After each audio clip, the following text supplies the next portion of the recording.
Hey, this is Elias Torres, co-founder and CTO of Drift.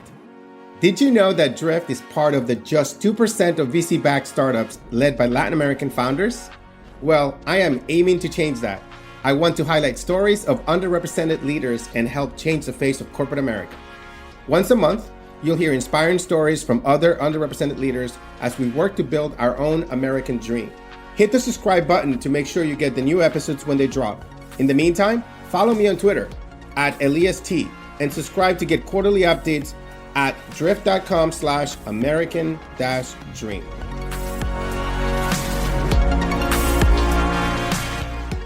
What a pleasure, Maria. Thank you so much for giving me this time, especially given how busy and how much work you have, how much responsibility. Es un placer increíble hablar con usted de nuevo and have you here. There's so many questions, so much I want to talk about, but I want to remind you why you're here. One, first of all, huge fan of yours. You're a great role model for me and for so many Hispanics, in the United States. And so blown away that you can make this time.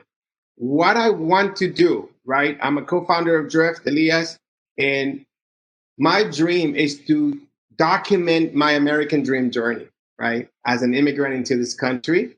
And I want to share as much information as possible that great mentors of mine did for me as I was going in my career. And so I want to bring your story so more people know about it and inspire many young people that might be before college, in college, or starting their careers or later in their careers and see what someone like us, right, could do in early times as a woman, as a Latina, and how much you've been able to accomplish. So I want to be able to bring as much of that. Please bring your energy, bring your honesty, transparency, authenticity. Let's share with people because I want to help everybody grow and succeed in the United States, right? And in the whole world. Thank you. Muchas gracias, Elias. And thank you so much for the kind words.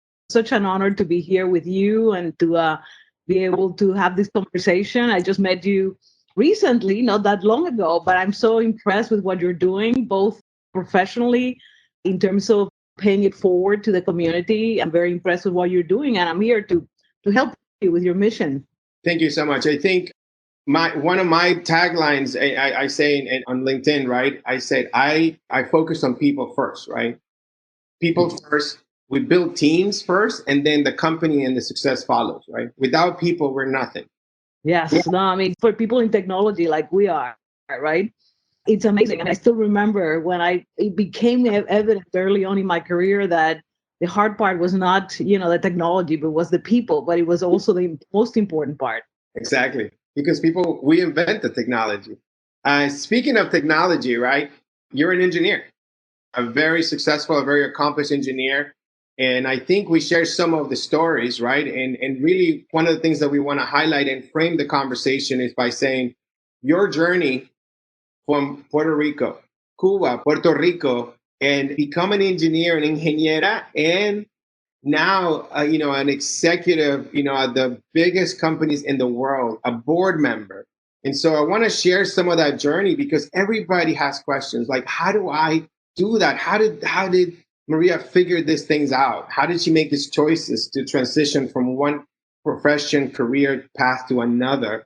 Let's talk about those things and maybe go back to the early days. So what made you go into engineering? Well, actually, that's a really interesting story and one that is important for all of us because I wouldn't have been an engineer at all. As a matter of fact, when I was in high school, I had to graduate. I didn't even know exactly what I wanted to do. At that time, I thought maybe I'll go to math or, be a but it was this professor that I had in high school, right? It was my math professor. And I said, I don't want to build houses. I just didn't even know that there were different types of engineers and that it was like I trusted that professor and went on to study engineering, right? And it was like the best thing that ever happened, right? So it's kind of like it also taught me about how much of an influence we can have on others, right? When we take the time to coach and advise people, that it's life changing, right? It changed my life, just that moment. I'm getting the goosebumps. My story is almost exactly the same. It's a little bit inverted.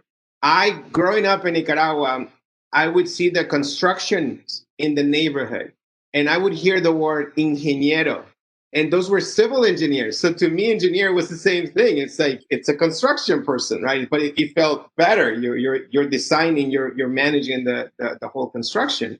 And then it was later that I saw a brochure when I lived in LA when I was in seventh grade that said computer science was computer engineering. And then a math teacher in high school did the same thing. I was in math competition. So it's like, it's the same thing, right? And you're right that we take for granted helping young people in high school or earlier on. And we do not know the impact that we can make. Look at your life and what you're accomplishing now because of people like that, right? It's unbelievable.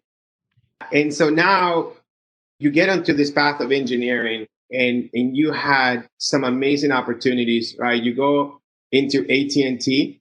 Tell me about that. You shared with me in our last meeting, right, that you were at a very, very special time at AT&T. What happened there?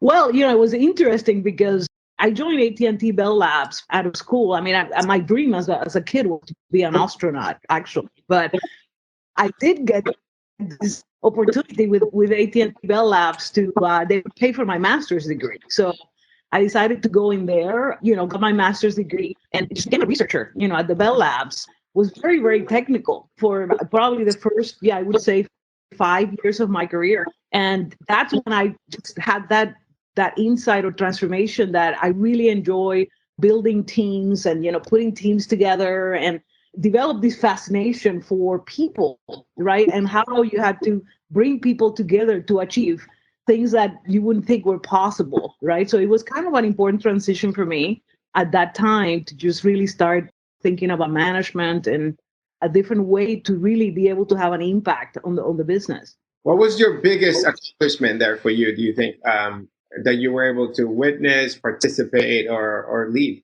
I mean, at Bell Labs, we were building the switches. I was on the computing side of the switch, but really build the switches that, the 5ESS and all the switches that today still switch a lot of the phone calls, right, around the world. And I learned a lot, about that.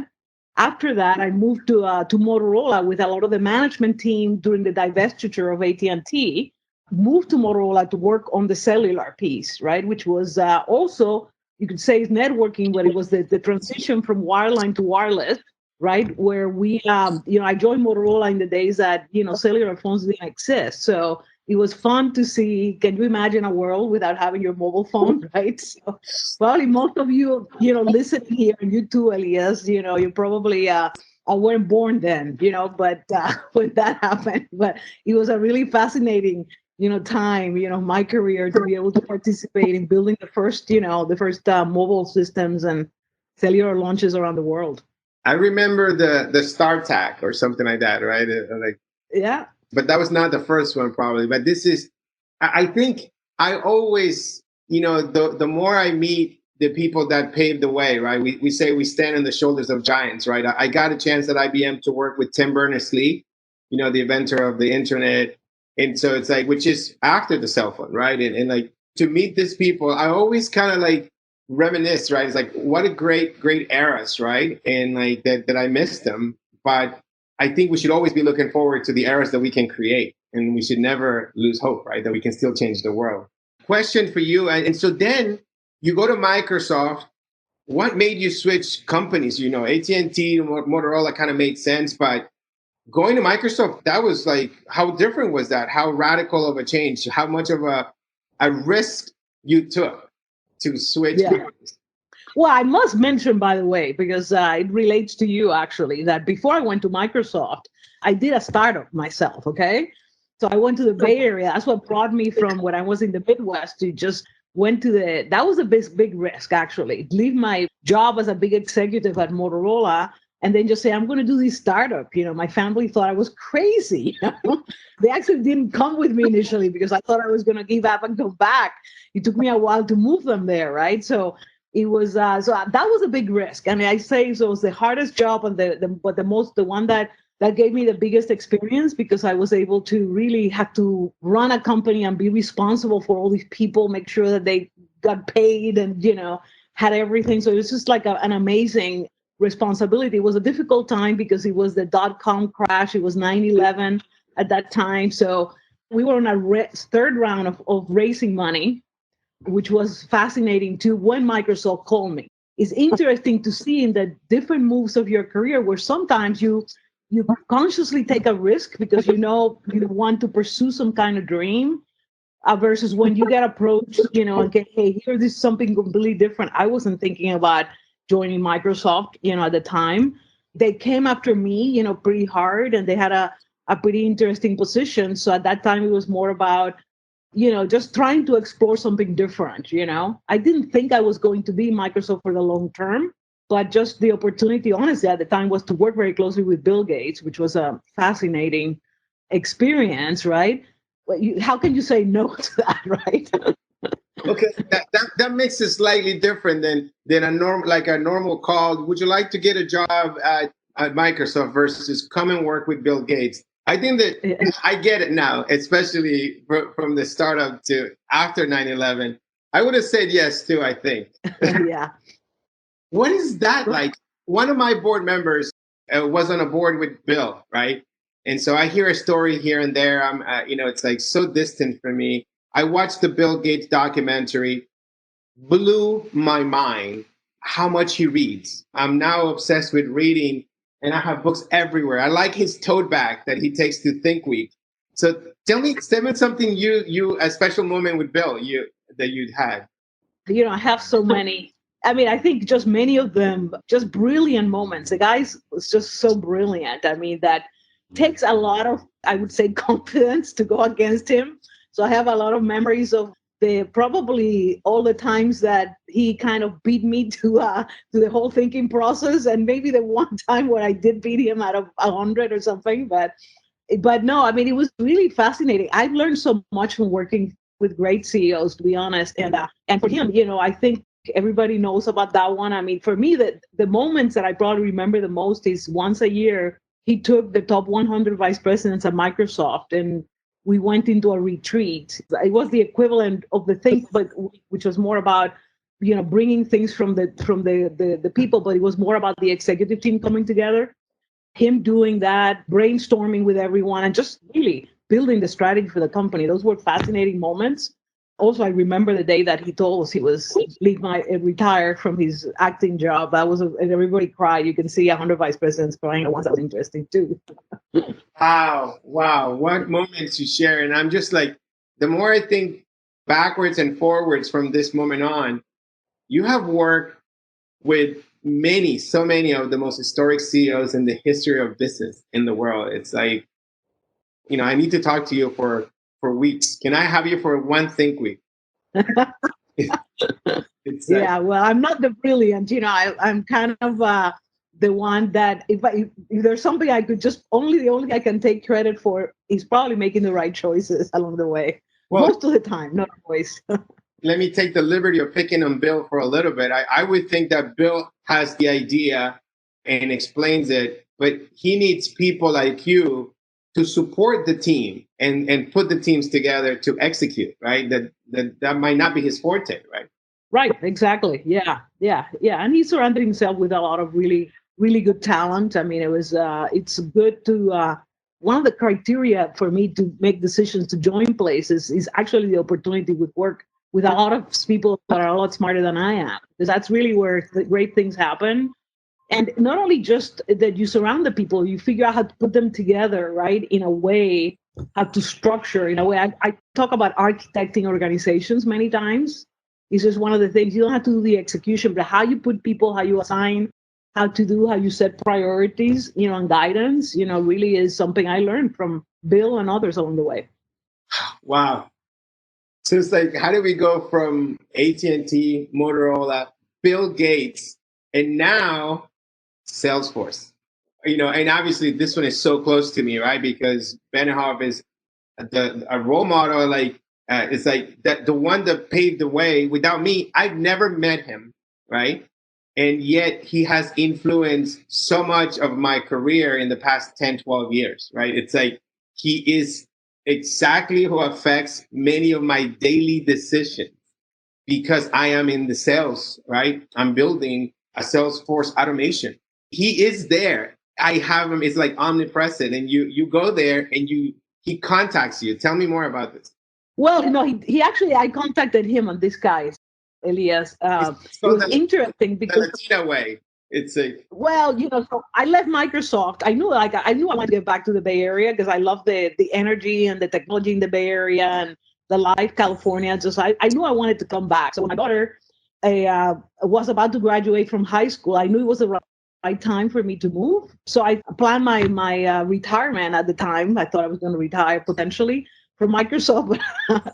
So anyway, at that time, when you announce that you're leaving in a role like an executive role, you get a lot of calls from companies. And I was talking to a lot of different people. I know I wanted to take some time off with my daughter and all that, but I did start talking to people. I was about to actually just even join a company when another person that gave me an advice that I remember was that don't go where they want you, go where you want to go, right? So it shifted my mind from answering phone calls, people that wanted me to join them, to thinking really hard. And I remember still that weekend where I just spent the whole weekend thinking about where would I want to go. I picked three companies at the time, which were Google, Amazon, and Salesforce. And people say, why Salesforce? At that time, Salesforce was a little company nobody knew about. Well, it was because it was the CRM system that I used when I was at the startup. And I had just like a handful of salespeople. That's all we had. And we bought our few licenses from Salesforce and we used it. And, I was fascinated by how that system worked and, the cloud and how where everything else we had servers and all that, we only had to buy the license and everybody was up and running. So I started, Salesforce stayed in my head as something that was an interesting thing for the future. Then I spent my 7 years at Microsoft after that, right? And then it came back to my head, why not? And interesting, at that time, Microsoft wasn't worried at all about Salesforce, right? Or it wasn't really present. I was there and we discussed potential other players in the marketplace. So I then approached those companies, right? So I approached Mark. I didn't know him. I just sent him an email and I said, Mark, here's my story. I've been very impressed with your company, blah, blah, blah. Would you have some job for me? And then he replied to me the same day, okay? And he said, can you fly out here? I want to talk to you next week, okay? And he wanted to, what he attracted him about me was that I came from a large company that he respected. And so his whole thing was, I want people that have seen the movie of what it takes to run a large company. And I want that because I want to be a large company, right? I got fascinated by that. And just the other thing that attracted me, which brings me to what I'm doing right now at Cisco, right? Is that he said, I have one problem. This was in the late 2009 where I keep thinking a lot about that given the current COVID situation. It was in 2008, 2009, the last time that the economy and the recession and all that. Well, it was during that time. And at that time, he was running this cloud SaaS company, right? And he was dealing with issues of attrition, churn, right? What we call churn in the SaaS world. And he brought me over and he said, this is my biggest problem because right now, doing an economy situation like this, the most important thing is to keep your customers because your customers are the ones that you have to retain, right? So I came to Salesforce with that. And he said, I'm going to put together a whole bunch of different things, but just coming over, we're going to figure it out. And I went to Salesforce that way, right? yes. That course, it just then propelled the next phase of my career around, customer success. I mean, you're being so modest and humble, right? In my opinion, you basically, if Benioff invented software as a service, you invented customer success for SaaS, right? I mean, it's like, at least I'm going to say that, and I don't care who stops me, right? But you created that at that moment, no? I think I share that with Mark. At the time, we went through different iterations of this, right? Like when I joined Salesforce, we called customers for life. Well, what's the name of my organizations? Then we came up with customer success. But Mark had the vision, so I definitely had to give him the credit. No, of course. But executing, it's like 1% idea, it's like 99% sweat, right? And I think that was you. That's what matters, right? And I think as a founder, it's a thing that we have to do, right? We can come up with ideas, but we need to have the right person to make it real, right? And I think you did that. And here I am, my journey right now. What's my number one priority during COVID? Churn, customers, retaining my customers. I'm hiring a chief customer officer. I have a presentation today for a candidate. I live in this, and this is something that you created and defined. And I'm like blown away to be talking to one of the earliest pioneers of this space, right? So much to learn. Another thing I want to ask you is like, so for people that might not know the story about Salesforce, the thing I know a little bit is that as Salesforce was scaling, right, there was this issue with reliability, right? And customers were hurting in that. And so and that's when you guys invented trust. And that is one of the special things about Mark, that he has a point of view, right? It's not just about software, but it's about the 1%, right? It's 111. It's about trust. Those are key things about him and about you. Were you around that time for trust? Yeah, for sure. Yeah, I mean, it's in reality, because it was the burden of taking care of customers during these situations was mine, right, and my team, and having to do that. Yeah, it was like trust is a very interesting thing, because clearly it really is all about customer focus. It's customer centricity. That is really what it's all about. And for different companies, it's going to be at different times. And if you think about Salesforce or Cisco or any of the great companies, I mean, when you think about the customer first, things happen. At that time we were having, because of scale, because the growth was so astronomical, the capacity, you couldn't keep up with the capacity. So that would create disruptions, in the service. But when you're focused on the customer, that matters to the customers, you're listening to them. So you go and you fix it, right? And in that case, was not only fixing them, but the concept of trust had to do a lot with transparency, sharing with the customers at every point of time exactly where you sit. A lot of companies tend to hide this kind of thing, right? And the whole concept of transparency and trust was that, which was a site on the internet where you could see exactly what the status of the system. So at the first time there was not an outage, even a degradation, we would show it there. We weren't trying to hide it. We were just trying to show it and engage our customers in doing that and learning so we could avoid them, right? And then that's how we build a much more and more robust and resilient system. There's an absolutely radical idea that to this day I struggle with it, right? Every leader, it's like, do we want to show our failures and to the customers and risk? And it's like, it's so radical, but it's so right to build trust. You have to be vulnerable. You have to show them and that they can count on you telling them the truth, right? But everyone's always afraid of like, what happens if it fails, and then they're going to cancel and they're going to leave, right? And that you guys did that. I see Amazon doing it with AWS. I see many companies. I see products built all around this, right, to show this. And you guys pioneered that. So many things. I'm going to be conscious of the time and talk a little bit about you accomplished so much. You changed the industry. And then you had yet another bigger challenge, right? Cisco. Tell me more about it. What was that transition? Who pulled you? Did you call them instead this time? Did they call you? They called me this time. But it was interesting because I really, of course, wasn't looking at all to leave Salesforce. I had a perfect job and all that. It turns out that Cisco was one of our largest customers. When I got the call, just the opportunity of meeting the CEO of one of our largest customers, right? Why not? When I had the opportunity to meet Chuck, I mean, I said, wow, another great CEO I get the opportunity to learn from, right? And what a difference. I mean, it's just like if you cannot think about this, from Bill Gates to Mark Benioff to Chuck Robbins, so different, completely different, but so great in many different ways, right?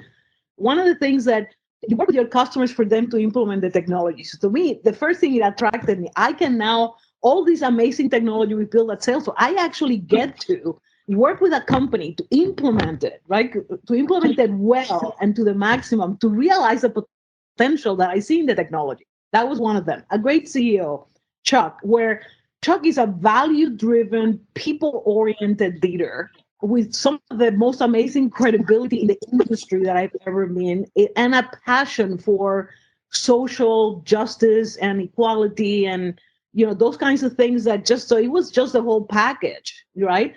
For me to just kind of put it all together in this phase of my career, which I should be retiring by now, but I keep going.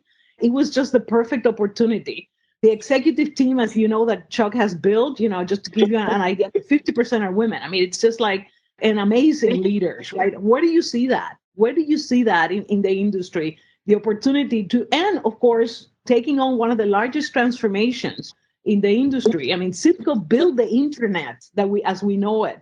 And now the internet needs to get rebuilt, because as we go into the cloud, and if it was one cloud, then you say, okay, it's one cloud, but now there's multi-cloud. How you put all that together, right?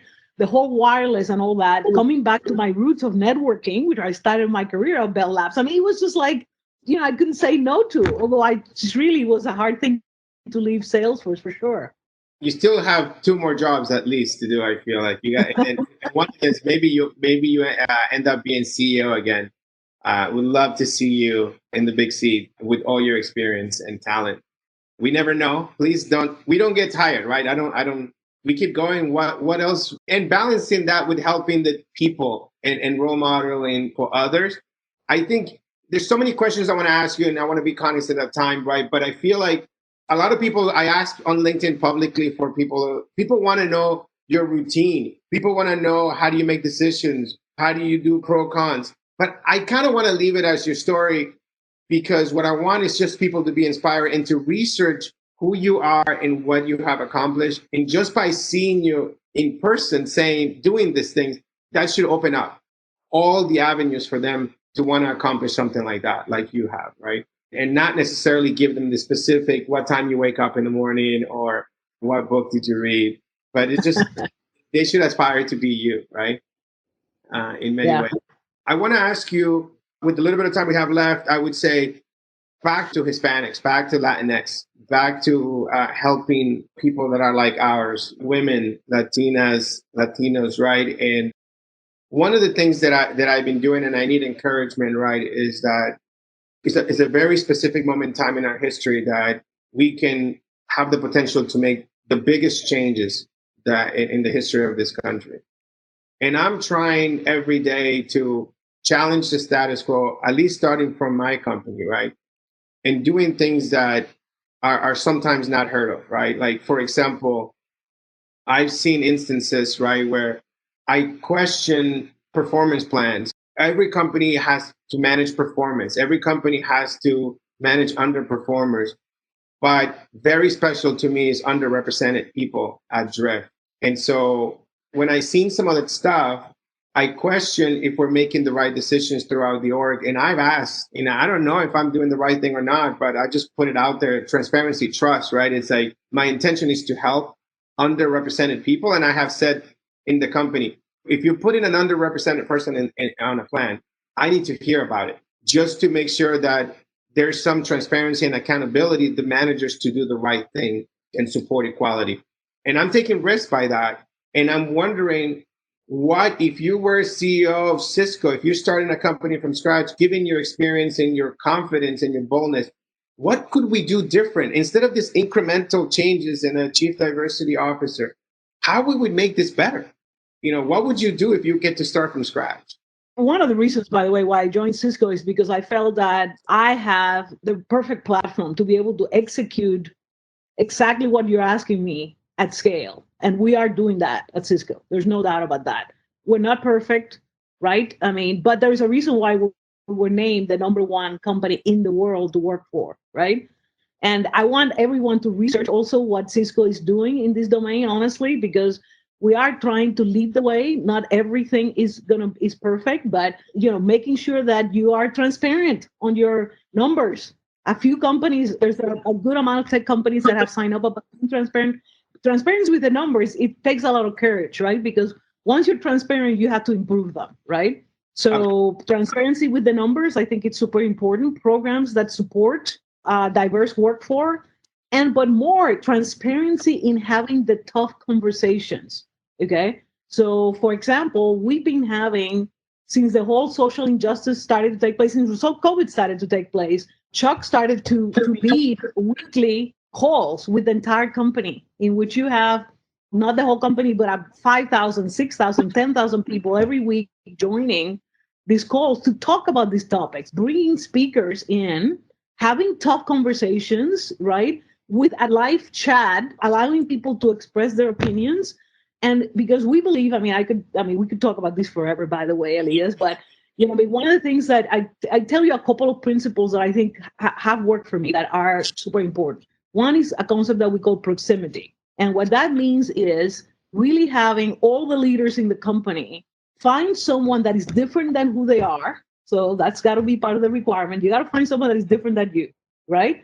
And then get proximate to them. So have a conversation that is not about business, but it is about, tell me about you.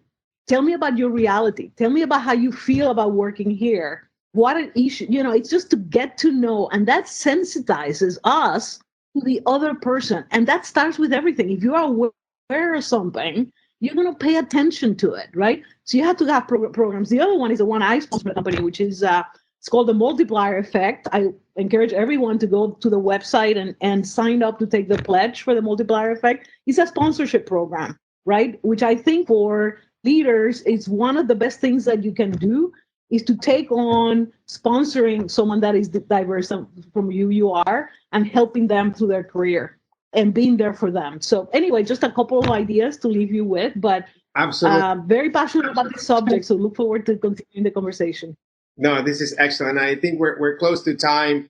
I know it's hard when people ask you your story over and over, but I thank you so much for taking the time. And I love the word. This is the first time I heard the word proximity, right? And I totally agree with you, right? It's like, that's kind of what I'm trying to do at scale. It's like, I want to make myself available to as many people as possible, to encourage them to follow me, then like me follow you, right? And so, because we want to be inspired, and we want to know that we here can accomplish the American dream, right? And do things like what you've done. Fantastic. Thank you so much. Muchas gracias por su tiempo. Qué honor de nuevo hablar con usted.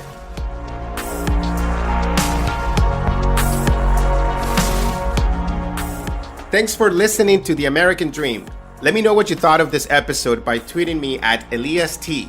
Be sure to hit subscribe and leave a 5-star review. Por favor. If you're looking for more leadership insights and stories like the ones you just heard, sign up for my series, The American Dream, at drift.com/American-Dream.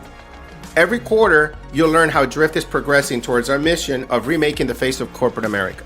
And you will get insights from amazing Latin American and entrepreneurs of color, and leaders like Manny Medina of Outreach, Maria Martinez of Cisco, and many others, along with curated content, news, events, and ideas delivered straight to your inbox. Muchas gracias, and don't forget to sign up.